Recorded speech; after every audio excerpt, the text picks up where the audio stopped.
The Forgotten Guest, a mind-bending psychological horror story. 1. The Invitation. They say if you don't remember being invited, you probably weren't. But what if the scariest thing isn't a stranger entering your home, but someone who's already inside and you've forgotten they exist? It all started with a housewarming party. Nothing fancy. Just a gathering of close friends, some old acquaintances, and the usual random plus ones that no one really knows but everyone politely tolerates. The apartment belonged to Alex, a friend of mine from college. A sleek, minimalistic place tucked away on the edge of the city, where streetlights flickered like they were struggling to stay awake. I arrived around 9 p.m., the apartment already buzzing with low conversations, and the faint hum of indie music playing from a Bluetooth speaker. The place smelled like cheap wine, scented candles, and something faintly metallic, though I couldn't place it at the time. That's when I saw him, standing in the corner of the living room, partially hidden in the shadows. Tall, unnervingly thin, with a sharpness to his features that seemed out of places if someone had drawn him with harsher lines than everyone else. His eyes were dark, too dark, like they absorbed light rather than reflected it. I don't remember who introduced me, or if anyone did at all, but somehow we ended up talking. He said his name was Elias. Before we even spoke, I felt an odd tension in the air, like static before a storm. I could have sworn I heard someone whisper my name softly, though no one was near. A glass of wine sitting on a nearby table trembled slightly, though there was no breeze. 2. Conversations with a stranger. Elias wasn't like the other guests.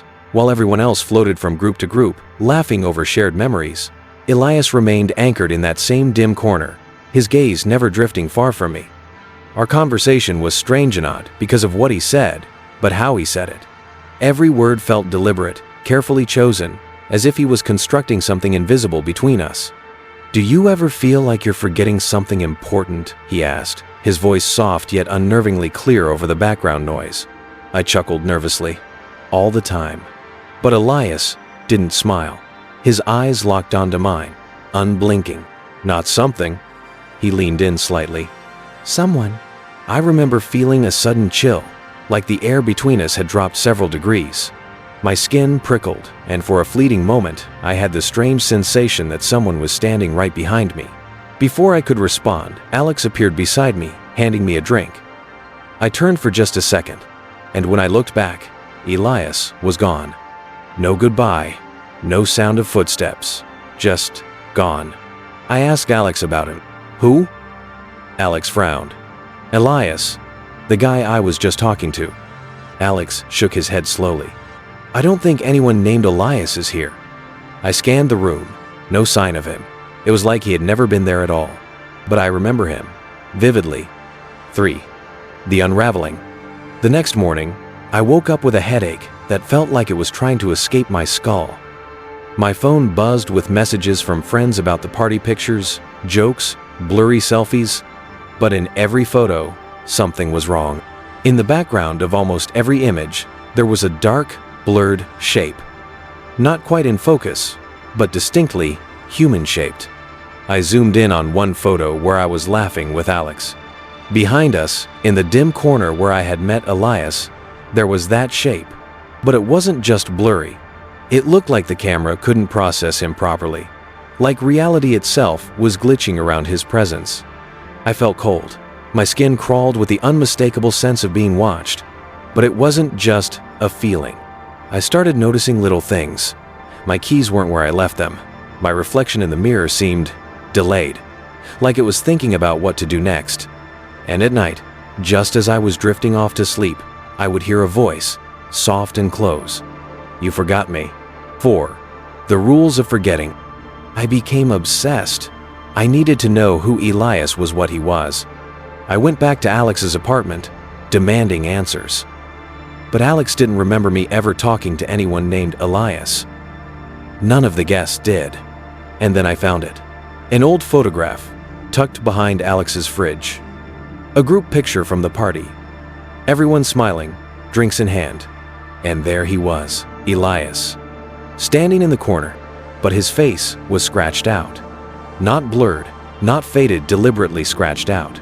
Beneath the photo, someone had written in shaky handwriting, "Do not remember him." That's when it hit me. Elias wasn't just forgotten, he was meant to be forgotten. I started piecing it together. Elias feeds on memory. The less you remember him, the stronger he becomes. Until eventually, he's the only thing you can't forget. 5. The forgotten guest. I thought I could forget. I tried, but Elias didn't want to be forgotten. He started appearing everywhere. Reflections in windows, the corner of my eye, even in my dreams. Always watching, always waiting. And every time I tried to tell someone about him, they would forget within minutes.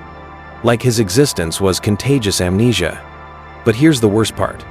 I'm not sure I ever met Elias at that party. Maybe he's always been there. Maybe he's been with me my whole life. And maybe the real horror isn't that I'm remembering him now. It's that I forgot him before. 6. The final revelation. If you're reading this, you're probably starting to feel it too.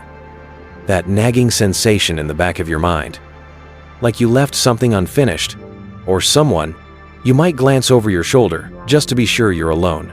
But you won't see him. Not yet. Because Elias doesn't appear until you forget him again. And you will. It always happens eventually. But don't worry. He'll wait. He always does. And just before I hit send on this, I noticed something. A photo on my desk. I don't remember taking it. But there I am, smiling. And standing right behind me. Elias.